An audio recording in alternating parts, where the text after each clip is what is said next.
নমস্কার বন্ধুরা, আজকে আপনাদের সামনে ইউটিউব চ্যানেলের কিছু গালাতি ভুল যেটা তুলে ধরবো। ঠিক আছে, ইউটিউব চ্যানেলে ভুল বলতে ধরুন আমার চ্যানেলে কত 30,000 উপরে সাবস্ক্রাইবার, কিন্তু ভিউজ দেখেছেন কি অবস্থা। তো এই বিষয় নিয়ে কথা বলবো। সবারই প্রবলেম। কেন প্রবলেম শুনতে থাকুন। দেখুন, ইউটিউবে ভিউজই আসছে না। ইউটিউবে আগে ভিউজ যেরকমভাবে আসতো, ধরুন আপনার 30,000 সাবস্ক্রাইবার, আমার 30,000 সাবস্ক্রাইবার, ওখানে ধরুন 1 লাখের উপরে ভিউজ আসতো, কিন্তু এখন 30,000 সাবস্ক্রাইবার 1,000ও ভিউজ আসছে না।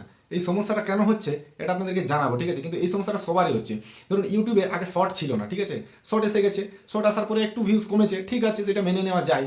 কিন্তু এখন দেখুন যাদের 20 লাখ সাবস্ক্রাইবার, তাদের 1 লাখও ভিউজ আসছে না। এটা কেন হচ্ছে এটা দেখুন, আপনাদেরকে আমি বলবো। একটা কথা আপনারা বন্ধুরা জেনে রাখবেন যে ইউটিউবটা অ্যাকচুয়ালি কিভাবে কাজ করে এটা বলবো প্রথমে, তারপরে এই ভিউজ নিয়ে কথা বলবো। দেখুন, ইউটিউবটা পুরোপুরি অ্যালগরিদম, পুরোপুরি সেই কি বলবো, যে রবটের মাধ্যমে যেরকম পরিচালনা হয়, রবট যে করে কাজ অটোমেটিক্যালি, সেইভাবে কিন্তু ইউটিউবেরও কাজ হয়। ঠিক আছে, ইউটিউব কেউ চালায়ও না, ইউটিউব কেউ দেখেও না। ইউটিউবের প্রসেস যেটা আছে তার অ্যালগরিথম অটোমেটিক্যালি সেটা কাজ করে। ইউটিউবের অ্যালগরিথম চেঞ্জ হয়ে যায়, চেঞ্জ করা হয় বিভিন্ন রকমভাবে, প্রসেসে তাদের ইউটিউবে কাজ করা হয়। এবং ইউটিউবে যারা ভিডিও ইউটিউবে যারা ক্রিয়েটর আছে, যারা ভিডিও বানায়, তাদের ভিডিওতে অ্যাড দেখিয়ে তাদেরকে কিছু ইনকাম দেওয়া হয়, এবং ওই ইনকাম থেকে ইউটিউব নিজেও কিছু টাকা ইনকাম করে নেয়। ঠিক আছে, যাই হোক, এটা অন্য বিষয়। আমি আজকে ভিউজ নিয়ে কথা বলবো। তো ভিউজটা কেন আসছে না জানেন? দেখুন, আমারও তো 30,000 সাবস্ক্রাইবার, 30,000 সাবস্ক্রাইবার তো কম নয়। তো এখান থেকে ধরুন কিছু যারা সাবস্ক্রাইব আছেন, তারা ওইটা আর খুলেন না বা ওইটা দেখেন না। তার মধ্যে আমি কত, ধরুন 1,000 বাদ দিয়ে দিলাম, বা 5,000ই বাদ দিয়ে 10,000 বাদ দিয়ে দিলাম, তাও তো 20,000 সাবস্ক্রাইবার। 10,000 তো ভিউজ আসার কথা না একটা চ্যানেলে। একটা ভিডিও যখন আপলোড করবো, 30,000 সাবস্ক্রাইবার, তার মধ্যে 10,000 ভিউজ তো অনিবার্যভাবে আসার কথা, কিন্তু আসছে না। শুধু আমারই না, সবার হচ্ছে। ঠিক আছে, এবারে বললি আপনাদের মূল কথাটা। ইউটিউবে যখন শর্টস নতুন আসলো, তার আগে শর্টস কোথায় ছিল আপনারা একবার ভাববেন ভালো করে কিন্তু। ঠিক আছে, দেখুন, ইউটিউব আমরা দেখছি, ইউটিউবে লং ভিডিও দেখছি, বিভিন্ন ক্যাটাগরির, বিভিন্ন রকমের মিউজিক ভিডিও, কমেডি, সব রকমের টেকনিক্যাল, সব রকমের ভিডিও ইউটিউবে আমরা দেখছি। ঠিক আছে, কিন্তু তার ইউটিউবে কিন্তু সেমভাবে চলে যাচ্ছে। ভালো করে শুনবেন, ইউটিউবে সেমভাবে চলে যাচ্ছে। তার আগেই চায়না, আমাদের যে পাশের কান্ট্রি চায়না, সে কী করলো, এমনভাবে কিছু অ্যাপ্লিকেশান লঞ্চ করে দিল, ইন্ডিয়াতেও সে কাজ করছে, ওয়ার্ল্ডে। ঠিক আছে, ইন্ডিয়াতেও কাজ করবে এবং ওয়ার্ল্ডে কাজ করবে। তো কী হলো, মানুষ ওর মধ্যে কিন্তু আকৃষ্ট হয়ে গেল। কীভাবে? দেখুন, টিকটক ছিল, শর্ট, টিকটকে প্রচুর লোক ইনভলভ ছিল টিকটকে। আরও এরকম বিভিন্ন রকমের কিন্তু শর্টস অ্যাপ্লিকেশানগুলো চলে আসলো। ইউটিউব কিন্তু তখন শর্টস আনেনি। ঠিক আছে, আপনি একবার কথা ভাবুন, ইউটিউব অন্য লোককে দেখে শিখছে। ইউটিউবের তো আগে আনার কথা ছিল, কারণ ইউটিউব প্ল্যাটফর্মটা ওর টিকটকের অনেক আগে থেকে চলছে এবং ইউজ করছে লোক, উপকার হচ্ছে সবাই, সব ঠিকঠাকই আছে। তাও কেন ইউটিউব এই শর্টস প্রসেসটা আনেনি?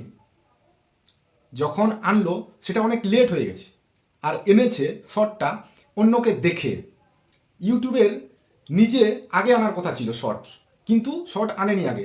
টিকটক দেখেছে, টিকটক ব্যান করেছে, হ্যাঁ, ইন্ডিয়া থেকে। তার অনেক পরে কিন্তু ইউটিউব শর্টস নিয়ে এসছে, ফেসবুক শর্ট নিয়ে এসছে, ইনস্টাগ্রাম শর্টস নিয়ে এসছে। ঠিক আছে, আগে কিন্তু কিছুই ছিল না। তার এরা অপরকে দেখে শিখছে, তার এরা অবশ্যই ডাউন হয়ে যাবে। ঠিক আছে, দেখুন, নতুন কিছু যখন করতে যাবেন, তখন কিন্তু আপনি অবশ্যই ভাইরাল হবেন। যেমন ধরুন টিকটক নতুন কিছু, প্রথম শর্টস, মানুষের অত সময় নেই, 10-15 সেকেন্ডের মধ্যে ঘটনাটা দেখতে চায়। আগে কি ছিল, 2 ঘন্টা 3 ঘন্টা সিনেমা, কিন্তু সিনেমা এখন কেউ, অত টাইম নেই মানুষের, অত ধৈর্য নেই। টাইম আছে কিন্তু ধৈর্য নেই। ঠিক আছে, তো তাড়াতাড়ি যে কোনো জিনিসটা তাড়াতাড়ি চায়। ফল, আমি কাজ করছি, আমি ইউটিউব চ্যানেল খুলেছি, আমার তাড়াতাড়ি ফল দরকার, সঙ্গে সঙ্গে এখনই সাকসেস দরকার। ঠিক আছে, এরকম ব্যাপারটা একটা আছে।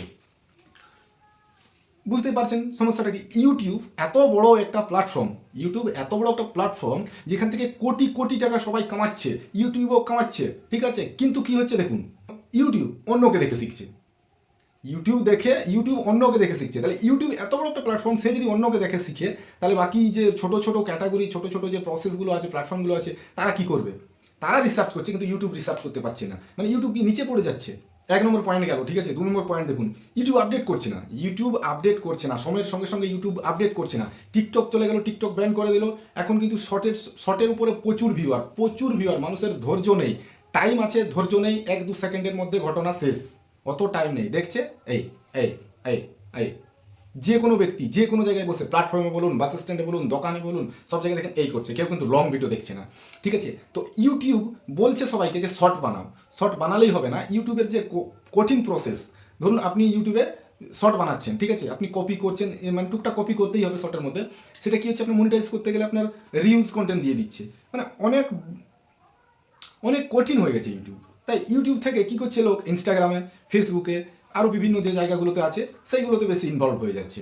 ইউটিউব আস্তে আস্তে লোক ছেড়ে দিচ্ছে, তার জন্য কিন্তু ইউটিউবে ভিউজও দেখুন অনেক ডাউন হয়ে গেছে। আরে আমার 30,000 সাবস্ক্রাইবার, 100 ভিউজ আসে না, কি ইউটিউব, কি চ্যানেল, তাই না? সবাই বলে আপনার এত সাবস্ক্রাইবার, 30,000 সাবস্ক্রাইবার, আপনার চ্যানেলে ভিউজ নেই আর আপনি আবার বড় বড় কথা বলেন। এটা সবাই বলে, ঠিক আছে, বলাটা স্বাভাবিক। কিছু কিছু লোক আছে ইউটিউবে কিন্তু তাদের জীবন, ইউটিউব, কিছু কিছু লোক আছে ইউটিউব তাদের জীবন। হ্যাঁ, এটা একদম বন্ধুরা ঠিক। কিন্তু ইউটিউব আগের মতো আর নেই, ইউটিউবও চেঞ্জ হয়ে গেছে, ইউটিউবে ভিউজ নেই, ইউটিউব ছেড়ে দিচ্ছে অনেকেই। হ্যাঁ, এরকম ব্যাপার হচ্ছে ইউটিউবে, মানে লং ভিডিও তো চলছেই না, লং ভিডিও তো চলছে না, খুব কম চলছে। তো ইউটিউব ছেড়ে, আমি দেখুন আমার কথা বলি, ইউটিউব কিন্তু দেখুন আমি ভিডিও বানাই আবার ছেড়ে দিই, মানে ডিমোটিভেট হয়ে যায়। আরে ভিউজ যদি না আসে তো ভিডিও বানাবো কেন, আমি টাইমটা দেবো কেন ইউটিউবে, তাই না? তাও আবার মনে করি যে না এরপর থেকে ভিডিও কন্টিনিউ করবো, কিন্তু করতে পারি না, মানে ডিমোটিভেট হয়ে যায় বারবার। যদি ভিউজ না দেয়, যেটার জন্য আপনি কাজ করছেন সেটাই যদি না পান, তাহলে কি আপনি কাজটা করবেন বলুন? আপনি 200 টাকার জন্য কাজ করছেন কিন্তু 200 টাকা পেলেন না, 1 টাকা পেলেন, কাজ করবেন? করবেন না। সেই রকম ব্যাপারটা হয়ে দাঁড়িয়েছে আর কি সবার ক্ষেত্রে। তো সবারই দেখুন সেম প্রসেস, প্রত্যেকটা ইউটিউব চ্যানেলে দেখুন কারো ভিউজ নেই, কার 20 লাখ সাবস্ক্রাইবার কিন্তু দেখবেন তার 1 লাখ ভিউজ আসছে না, কার 1 কোটি সাবস্ক্রাইবার তার 1 লাখ ভিউজ আসছে না, এরকম সমস্যা হচ্ছে, ঠিক আছে? তো ইউটিউবে কাজ করছে, কিছু করার নেই, কাজ করতে হবে, কারণ ইউটিউবের যে প্রসেস আছে সেই প্রসেসের বাইরে তো কেউ যেতে পারবে না। ইউটিউব যেটা করবে সেটা মেনে নিতে হবে, এবং ইউটিউবকে জানানো যাবে যে যারা বড় বড় ক্রিয়েটার আছে, যে কোটি কোটি যাদের সাবস্ক্রাইবার, তাদের ইউটিউবের সঙ্গে কথোপকথন হচ্ছে এবং তারা বলছে সেই সমস্যাগুলো কেন এরকম হচ্ছে, কী হচ্ছে, ঠিক আছে? ইউটিউব হয়তো ভবিষ্যতে এই প্রসেসগুলো চেঞ্জ করে নতুন আপডেট নিয়ে আসবে, তখন আর এই সমস্যাটা হবে না, ভিউজ বরাবরই আসবে এবং চ্যানেলও গ্রো করবে, ঠিক আছে? নমস্কার, কেমন লাগলো কমেন্টে জানাবেন, ভালো লাগলে লাইক দেবেন, চ্যানেলটি সাবস্ক্রাইব করে সঙ্গে থাকবেন। নমস্কার।